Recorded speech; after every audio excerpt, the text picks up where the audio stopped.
And therefore, comrades might make conclusions based on their own experience. If you don't know, you always assume. And sometimes when you assume wrong, your conclusion is inevitably wrong. So we want to correct some of the assumptions that are there, comrades, so that when you leave here, you are able to know what is going on. Now, the General Secretary of COSATU went to present the credentials and indicated that expected was 2,000 and something, but in the meeting, those who have registered is 1,854. And I must explain first the constitutional requirement. On the change to the constitution of COSATU, you need a 2/3 majority. The second motion on the table was whether COSATU should support the South African Communist Party to contest elections in 2024. Some affiliates had a counter view, some were promoting it. SADTU had a position to say, let's take a resolution actually to say, let's allow structures to go back and consult, and then we call a special Congress in 2023 to deliberate on this matter. That was the SADTU position. So it will say you need 1, 2, 3, 6 if this figure is correct. You need 2/3 majority, you need 1, 2, 3, 6. On any other motion, you need 50% plus 1. But the one is not 50%, it's not a percent. If you are 1,000, you need 501 for it to become a resolution. On the political issue, out of 1,854, some affiliates did not even bother to go and vote. Like SADTU, no one from SADTU went to vote. 37 people voted and the ballot paper had no yes or no. Spoiled, 176. Those who said no, we are not agreeing to this, let's take it to another process, is 196. And those who voted yes for the SACP, for COSATU to support the SACP to take a resolution on state power, it's 547. When you calculate everybody that has voted on the political motion, there are 956. What is 50% of 1,854? So in order for you to have a decision, you must have 927 plus 1, which makes it 928. We'll make it 50% plus 1 of people who have registered in the conference. The East NEC took a resolution to say, no, you must go and give COSATU notice that this resolution, if they proceed with this thing, we're not going to agree with it. And we're even prepared to go and annul this decision legally. But we're writing to warn you. We're warning you in writing that you can't proceed with this decision. This court case is not about the merits of whether SADTU supports the SACP to contest state power or not. It's not about that. It's about the constitutionality of the decision. Now, Maluleke is the General Secretary of SADTU. He's like me as a provincial secretary. The Constitution says that the secretary must do the work of writing and doing things. Now, some people are going out and saying, it's Maluleke doing this, Maluleke doing that. He's a General Secretary of SADTU. He's supposed to do this job.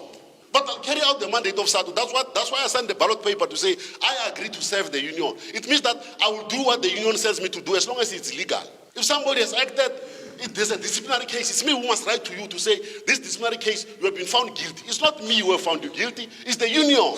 But someone must write on behalf of the union, and the Constitution says it's the secretaries who must do that. So people become personal and say, there was a false note that was circulating here saying that he must not be allowed to set foot in Mpumalanga. And we say it will never happen. He will set foot in Mpumalanga. As long as SADTU is there, he will come here. He will defend him with our lives. He's an implementer of decisions. It's not personal, comrades. And people who become petty and personalize this thing, it's when you are bereft of ideas. When you don't know, you become personal. When you don't have arguments, you become personal. What is the SADTU position on the SACP, comrades? SADTU is not averse to the SACP contesting state power. We are members of the SACP ourselves. But the decision by COSATU must be constitutional.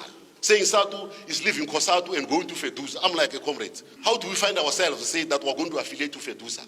The party cannot be told by any single union not to contest state power. It also cannot be told by any single union to contest state power because it stops being a party.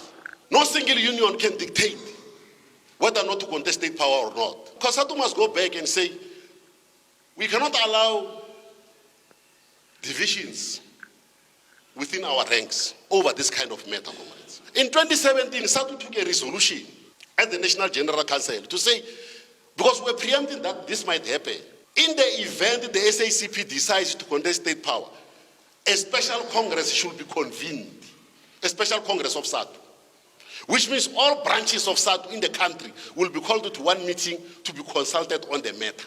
It cannot be correct that you will expect that an informal meeting of delegates of SADTU to a Congress of COSATU can sit together in a meeting and say, we're changing the resolution to support the African National Congress. It's a Congress resolution, comrades. Those of you who read SADTU documents, you'll know it's a Congress resolution. So it's not the first time COSATU is facing an ideological debate. Why is it that now, if somebody has a different view, they must be labeled a sellout? Let's defend the organization.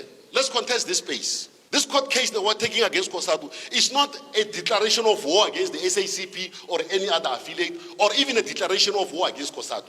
It is to correct the decision-making of COSATU. No one must bully decisions of COSATU. It's our COSATU. We carry it. Just like the SACP, it's our SACP.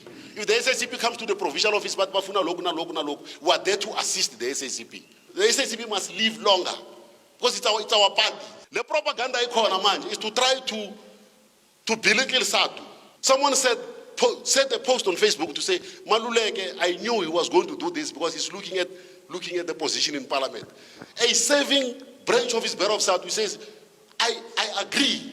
If you're unable to unite yourself and defend yourself against some of these things, you're allowing this narrative to become reality. To the point where some of us who are not even schooled in the trade union movement start to support it unknowingly. So if you tell a lie many a times, it takes on the truth. If you don't regroup, comrades, and say, we have faith in our structures, we have faith in what we are doing as a union, we know that what we are doing is correct. Some people will tell our story, comrades. Comrades, don't believe in propaganda. Please, comrades. Somebody posted something negative about SADTU, you keep quiet. But you are a leader of the union. What kind of leaders are we? Why are you leading if you can't defend? If you can't defend and believe these things, you don't belong in leadership, comrades. You must be a member. You are there to defend this union. We are here to defend this union so that we protect our interests as teachers and as workers. That's what the union must do. You are not elected to be socialites. You are elected to defend the members of SADTU. If somebody from outside the union is saying something negative about your union, you must say, no, it's not true. The truth is this. If someone is saying, no, SADTU tomorrow wants to go to FETUSA, you say, no, it will never happen. Where do you get that? Why are you spewing lies about the union? Some of you belong in these social WhatsApp groups where people are saying all those things. You can't keep quiet, comrades. The first myth we must kill, SADTU is not intending to de-affiliate from COSATU. We are a full subscription paying member of COSATU. We are an affiliate of COSATU. We are going nowhere.